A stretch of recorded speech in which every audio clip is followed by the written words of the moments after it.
پیارے بچوں، عزیز طلباء و طالبات، السلام علیکم۔ آج ہم حاتم کی سخاوت کے سوالات جو ہیں اس پہ پھر سے نظر دوڑانے کی ہم کوشش کریں گے، حالانکہ آپ جانتے ہیں کہ ہم یہ ریویژن کر رہے ہیں۔ تو سب سے پہلا سوال جو ہے اس لیسن میں، اس کی داستان جو میں نے آپ کو سنا دی ہے، حاتم کی سخاوت، حاتم کون تھا، وہ اس کے بارے میں ہم نے بات کری ہے۔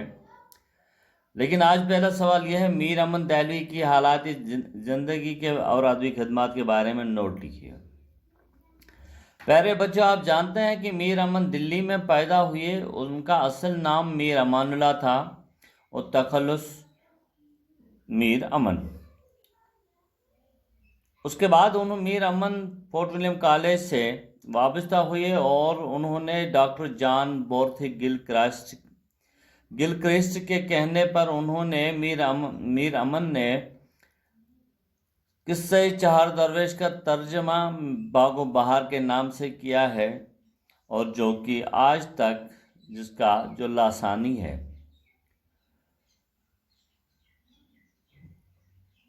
مغلیہ سلطنت کے زوال کے بعد آپ کولکتہ چلے آئے، اور پھر اس زمانے میں کولکتہ میں امن و سکون تھا، جبکہ دلی اور دیگر علاقے سکون و چین سے رہنے کے قابل نہ رہے تھے۔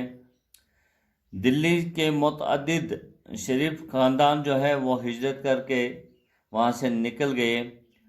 اسی دوران میر امن جو ہے وہ کلکتہ پہنچے۔ وہاں پر نواب دلاور جنگ کے چھوٹے بھائی میر محمد کاظم کو تعلیم دینے پر مامور ہوئے۔ اس کے بعد پھر میر بہادر علی حسینی کے ذریعے سے فورٹ ولیم کالج تک رسائی حاصل ہوئی، اور اس کے بعد جب رسائی حاصل ہوئی وہاں سے ان کی ملاقات کالج کے پرنسپل ڈاکٹر جان گلکرسٹ سے ملاقات ہوئی، اور کالج میں مترجم کی حیثیت سے 40 روپے ماہوارہ پر کام کرنے لگے۔ جو نوارد انگریز یعنی کہ جو وہاں سے نئے انگریز جو آ رہے تھے، ان کو پڑھانے کا کام بھی انہیں سونپا گیا۔ گلکرسٹ کی فرمائش پر انہوں نے فارسی کے مشہور قصے چہار درویش کا اردو میں ترجمہ کیا اور اس کا نام باغ و بہار رکھا۔ یہ کتاب اتنی مشہور ہو گئی ہے کہ میر امن کی شہرت کا سبب بنی۔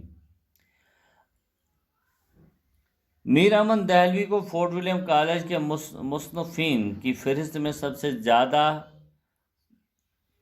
سر فہرست دکھائی جا سکتا ہے۔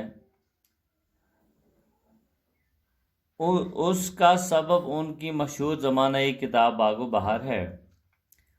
اس میں جو 5 قصے بیان کیے گئے ہیں وہ سبھی آسان، صاف، عام بول چال زبان میں لکھے گئے ہیں۔ حالانکہ میر امن عربی، فارسی اور دیسی ہر طرح کے الفاظ سے واقف ہیں اور انہیں مناسب موقعوں پر استعمال کرنا جانتے ہیں۔ میر امن نے اخلاقی محسنی کا ترجمہ بھی اردو میں کیا ہے اور اس کا نام گنج خوبی رکھا۔ باغ و بہار کے مطالعے سے مغلیہ دور کے رسم و رواج، رہن سہن کے بارے میں بھی واقفیت حاصل ہوتی ہے۔ میر امن کا طرز تحریر اس دور کے طرز تحریر سے کافی مختلف ہے۔ انہوں نے سادہ، صاف اور بامحاورہ زبان استعمال کیا۔ میر امن نے ہندی کے فقرے اور کہاوتیں بھی استعمال کیے ہیں، زبان میں روانی اور نکھار پیدا کیا۔ فارسی اور عربی کے الفاظ کے آمیزش بھی کہیں کہیں موجود ہیں، لیکن زبان کی روانی سلاست میں کوئی فرق نہیں آیا ہے۔ بقول خواجہ احمد فاروقی انہوں نے کہا ہے، بلا شبہ میر امن نے وہ نئی تحریر ایجاد کی جس کے جملے آج مصری کے دلیاں اور شربت کے گھونٹ ہیں۔ عزیز طلباء و طالبات، میر امن، یہ سوال نمبر 1 تھا، میر امن کی دہلی کی حالات زندگی اور ادبی خدمات۔ باغ و بہار کی ادبی اہمیت اور افادت تحریر کیجیے۔ باغ و بہار جو ہے اس کی ادبی وہ یہ ہے، یوں ہے کہ باغ و بہار کی اردو ادب میں خاصی اہمیت ہے۔ یہ قصہ ابتدائی دور کی نثر کا ایک اعلیٰ نمونہ ہے۔ میر امن نے امیر خسرو کے فارسی قصے چہار درویش کا ترجمہ اردو میں اس قدر سلاست اور روانی سے کیا کہ ان کا اپنا ہی قصہ معلوم ہوتا ہے۔ 1 برس کے عرصے میں یہ ترجمہ مکمل ہوا، باغ و بہار کے نام سے سامنے آیا۔ میر امن کو اس کام پر ڈاکٹر جان گلکرسٹ کی طرف سے 500 روپے کا انعام بھی ملا۔ لگ بھگ 1803 عیسوی میں یہ کتاب شائع ہو گئی ہے۔ میر امن نے اس کتاب میں عام فہم، سیدھی سادھی اسلوب لکھی ہے۔ خواجہ احمد فاروقی نے میر امن کی طرز نگارش کے بارے میں لکھا ہے کہ بلا شبہ میر امن نے وہ نئی نثر ایجاد کی جس کے جملے آج مصری کی ڈلیاں اور شربت کے گھونٹ ہیں۔ چونکہ میر امن کا طرز تحریر جو ہے اس زمانے سے مختلف ہے، انہوں نے سادہ اور بامحاورہ زبان استعمال کیا ہے، موقع و محل کے مطابق ہندی اور مروجہ الفاظ، فقرے، کہاوتیں استعمال کی ہیں۔ میر امن نے ایک نئی زبان جو ایجاد کی اور اس قسم کا اسلوب اختیار کیا کہ ایک زمانہ گزرنے کے بعد بھی اس کی مقبولیت میں کمی نہیں آئی ہے۔ میر امن کے انداز تحریر کو ہی مرزا غالب نے اپنے خطوط کی بنیاد بنایا ہے۔ سر سید احمد خان، مولانا الطاف حسین آزاد، رام چندر جی، ماسٹر رام چندر، ڈپٹی نذیر احمد، حالی شبلی، مولوی چراغ علی جیسے بہل پائے کے علماء اور شعراء نے میر امن کی نثر کو زندہ جاوید بنا دیا۔ میر امن نے اس کے استعمال شدہ کئی ایسے الفاظ سے بھی ہیں جو متروک اور پھر وہ الفاظ ترک و استعمال تو ہر زبان میں ہوتا رہتا ہے۔ یہ بات غور طلب ہے کہ میر امن کے اس کتاب کی جو افادت اور اہمیت وہ آج بھی زندہ ہے۔ عزیز طلباء و طالبہ، مختصر سا تعارف، مختصر سا میر امن باغ و بہار کی ادبی خدمات پر۔ اس کے بعد اور ایک ہے یہاں پہ وہ سوال ہے، فورٹ ولیم کالج نے اردو ادب و زبان کی ترقی کے لیے کیا کچھ نہیں کیا؟ عزیز طلباء و طالبات، فورٹ ولیم کالج نے اردو زبان و ادب کی ترقی کے لیے کیا کچھ کیا ہے؟ اردو زبان کی ترقی اور ترویج کے حوالے سے فورٹ ولیم کالج کی خدمات جو ہے وہ ناقابل فراموش ہیں۔ کالج کے قیام کے بعد جدید اردو ادب کا آغاز ہو گیا۔ کالج سے وابستہ مصنفین نے اردو ادب میں بیش قیمت ذخیرہ جمع کیا۔ مسجع اور مکافہ اردو نثر کے فرسودہ طریقے کا خاتمہ ہوا۔ ایک نئی طرز تحریر پر رائج ہوئی، سامنے آ گئی ہے جو سمجھنے میں آسان اور اظہار معنی کے لیے موزوں تھی۔ عربی اور فارسی کے مشکل اور پیچیدہ الفاظ نکال کر ان کی جگہ مقامی الفاظ اور عام فہم تھے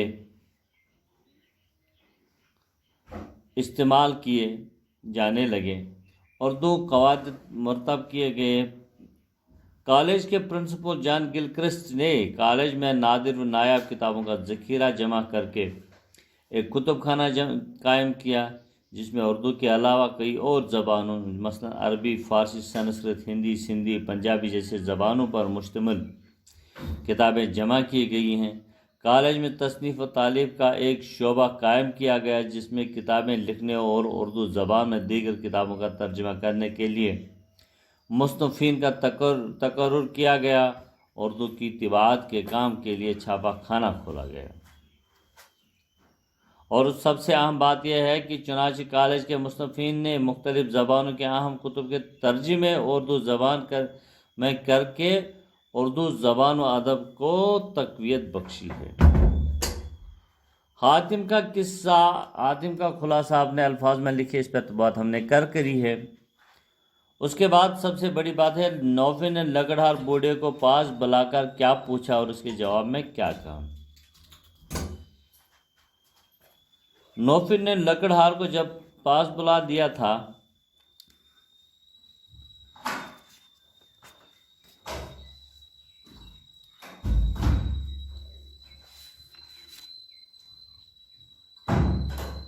تو اس نے پوری اپنی داستان اسے سنا دی ہے کہ میں لکڑیاں چن رہا تھا تو اس کی بیوی جو تھے اس نے کہا کہ ایسا کرو کیا کہیں ہمیں اگر وہ مل جاتا، حاتم مل جاتا تو ہماری یہ غریبی کی زندگی خوشیوں میں بدل جاتے۔ تو بوڑھا نے اسے کہا کیوں ٹر ٹر کرتے ہو، کیا یہ انعام جو ہے یہ ہمیں عمر بھر کے لیے تھوڑی ملے گا، عمر بھر کے لیے اس میں تھوڑے ہم کھا پائیں گے اس سے، زندگی کے عیش و آرام جو ہمیں وہ میسر نہیں ہو سکتا، لیکن اگر وہ مر گیا تو ہم کیا کریں گے۔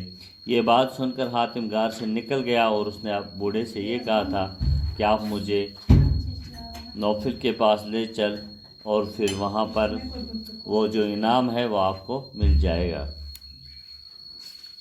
عزیز طلباء و طالبات، اس کے ساتھ ہی جو ہے مشق نمبر 1 2 تھے، اس میں سوالات جوابات کے، وہ تو ہم نے اس پہ بات ہم نے کری ہے۔ اس کے بعد داستان کی تعریف کیجیے اور اس کے اجزائی ترکیبی ہم نے، حالانکہ آپ جانتے ہیں کہ اس پہ ہم نے بات کری ہے، تو یہ میں آپ سے سننا چاہتا ہوں۔ تب کل تک کے لیے ابھی اجازت دے دیجیے، اللہ حافظ۔